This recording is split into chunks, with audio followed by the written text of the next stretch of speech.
لیکن یہ داڑھی کے متعلق ایک ساتھی نے سوال کیا ہے۔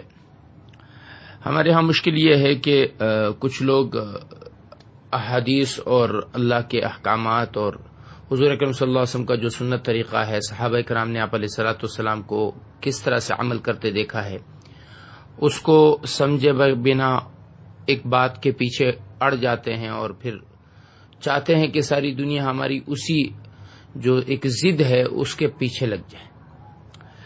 دلیل یہ مانگی جاتی ہے کہ آپ علیہ الصلوۃ والسلام نے داڑھی لمبی کرنے کا حکم دیا ہے، ضرور دیا ہے۔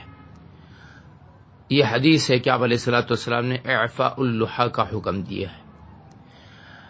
اس کو وعف اللحى، داڑھی کو گھنی کرو، اس کا ترجمہ ہمارے بعض ساتھی اردو والوں کے سامنے کہتے ہیں کہ جی حضور نے فرمایا داڑھی کو معاف کر دو۔ معاف کا لفظ عربی میں ہے ہی نہیں۔ سب سے پہلی غلط بیانی تو یہ ہوتی ہے کہ معاف کا لفظ عربی میں اس معنی میں استعمال ہی نہیں ہوتا۔ اس کا معنی یہ ہوتا ہے کہ داڑھی کو گھنی کرو اور ایسی گھنی کرو کہ وہ داڑھی لگے۔ اب صحابہ کرام رضوان اللہ اجمعین حضور صلی اللہ علیہ وسلم کی زندگی کو دیکھنے والے ہیں۔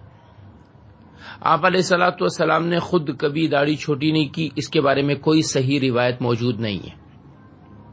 ایک روایت یہاں میں نے شیئر کی ہے جس میں حضور صلی اللہ علیہ وسلم کے بارے میں یہ ہے کہ آپ علیہ الصلوۃ والسلام اپنی داڑھی کو مٹھی میں پکڑتے تھے اور جو حصہ مٹھی سے باہر ہوتا تھا اس کو آپ کاٹ دیتے تھے۔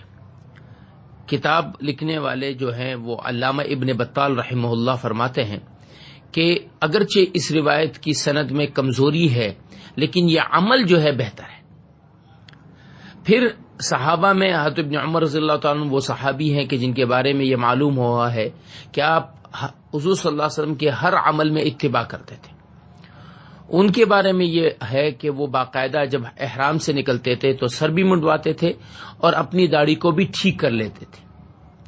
اگر مطلقاً داڑھی پر ہاتھ لگانا یہ ممانعت ہوتی تو یہ دو حدیث ہے، ایک آپ علیہ السلام کا عمل، ایک دوسری روایت میں ہے کہ آپ علیہ الصلوۃ والسلام کے سامنے ایک شخص آیا، اس کی داڑھی کافی بڑی تھی اور گھنی تھی، تو آپ نے فرمایا تم میں سے کیوں آدمی اپنے خلقت کو بگاڑ رہا ہے کہ اتنی لمبی داڑھی اور اس کے جو ہے وہ بال سرے ادھر ادھر نکلے ہوئے، جب تم میں سے کسی کے بال ہوں تو وہ اپنے بالوں کو اچھی طرح سے ٹھیک کرے۔ تو یہ آپ علیہ السلام کا اپنا عمل اگرچہ حدیث سے ضعیف ہے۔ صحابہ کو اس بات کا حکم کہ داڑھیوں کو اس طرح سے نہ چھوڑو۔ ابن عمر رضی اللہ تعالیٰ کا عمل کہ وہ باقاعدہ داڑھی کو کاٹتے تھے احرام سے نکلتے وقت۔ تو یہ اس بات کی دلیل ہے کہ اگر ایک آدمی کی داڑھی اچھی خاصی بڑی ہے، اب علماء کرام اللہ ان کو جزائے خیر دے، فقہاء کرام نے یہ دیکھا کہ بڑی داڑھی کتنی مقدار کی ہوگی تو اسے بڑا کہا جائے گا۔ یہ جو ایک مشت کی داڑھی ہے یہ کہ قرآن و حدیث کی بات نہیں ہے، لیکن ہر چیز کا ایک اندازہ ہوتا ہے کہ اس معاشرے میں کس چیز کو کتنا سمجھا جاتا ہے۔ عربوں میں 70 ایک بہت بڑا عدد ہوا کرتا تھا، اس لیے جب کوئی بات کہی جاتی کہتے جی 70 مرتبہ ایسا کریں گے۔